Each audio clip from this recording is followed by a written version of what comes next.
अस्सलामु अलैकुम वरहमतुल्लाहि वबरकातुहू। एक बहुत बेहतरीन सवाल लेकर आपके सामने हाजिर हुए हैं और वो ये है कि प्लॉट, ज़मीन वगैरह जो हमारी पड़ी हुई हैं, ख़रीद करके हमने डाली हुई हैं, और या फिर मकान है, एक मकान हमारा पर्सनली जिसमें हम रहते हैं, लेकिन उसके अलावा 2-3 मकान और भी हमारे पास।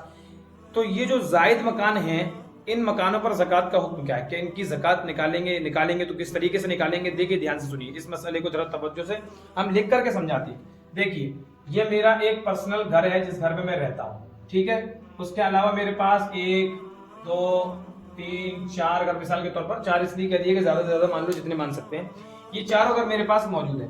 अब ठीक है, इसको थोड़ा सा और अपन आसानी से समझने के लिए, ये मेरे पास एक मैंने एक प्लॉट खरीदा है, बल्कि एक नहीं, 1 2 3 4, मैंने मिसाल के तौर पर 4 प्लॉट खरीदे हैं, ठीक है।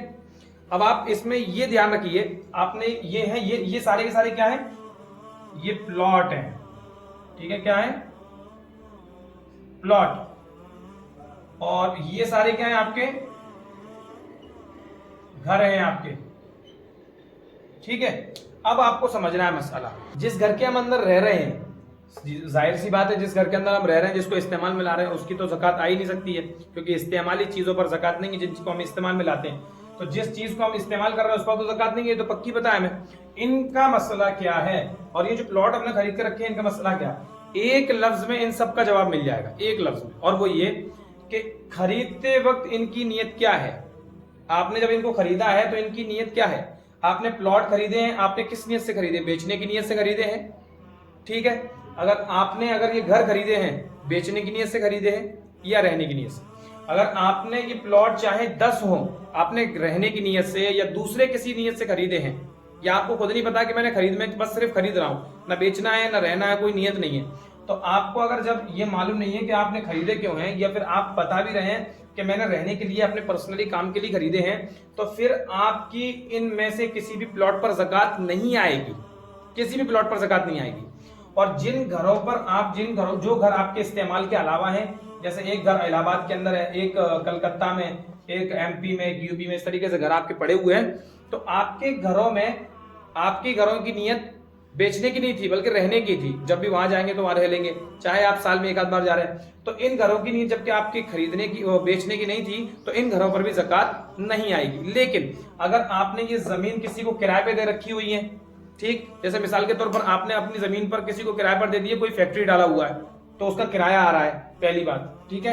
इससे आ रहा है आपका किराया, ठीक है। इन घरों से भी आपको क्या आ रहा है? किराया।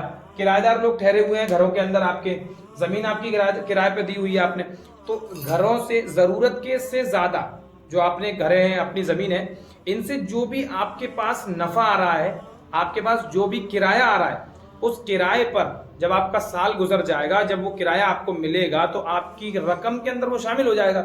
और रकम वाला मसला ज़कात के मसले में हम बता ही चुके हैं कि रकम में किस तरीके से ज़कात निकालेंगे। जब साल मुकम्मल होगा तो हिसाब लगा करके उसका 2.5% अपन को निकालना है। ये आसान तरीका इसका है। तो बहरहाल, अगर आपने बेचने की नीयत से नहीं खरीदे, रहने की नीयत से खरीदे हैं, और अगर उनमें कोई भी नहीं रहता है तो ज़कात आएगी ही नहीं, और अगर रहता है और अगर उससे कोई किराया हासिल हो रहा है तो किराए पर ज़कात आएगी, घर पर ज़कात नहीं आएगी। इसी तरीके से जमीन आपने प्लॉट वगैरह लिए हैं, रहने के लिए लिए हैं, बेचने के लिए नहीं लिए, तो आप इन पर ज़कात नहीं आएगी प्लॉटों पर। लेकिन अगर ये प्लॉट आपने किसी वजह से किसी को किराए पर दे रखे हैं तो किराए पर ज़कात आएगी। इसी तरीके की बहुत सारे मसले जानने के लिए हमारे चैनल को सब्सक्राइब करें और इस वीडियो को दूसरों तक पहुंचाएं, ताकि आप हमारे साथ जुड़ सकें, आपको नई नई बातें मालूम चल सकें, आपको मसाइल की इससे वाकिफियत हो सके। इस तरीके के और भी हजारों मसले आप लोगों को समझाने की कोशिश करेंगे। अगर आपके जहन में भी ज़कात को लेकर, नमाज को लेकर, रोज़ा, फितरा वगैरह को लेकर कोई भी सवाल हो, तो आप कमेंट में हमें पूछ सकते हैं। चलते हैं, फिर मिलेंगे। अस्सलामु अलैकुम वरहमतुल्लाहि वबरकातुहू।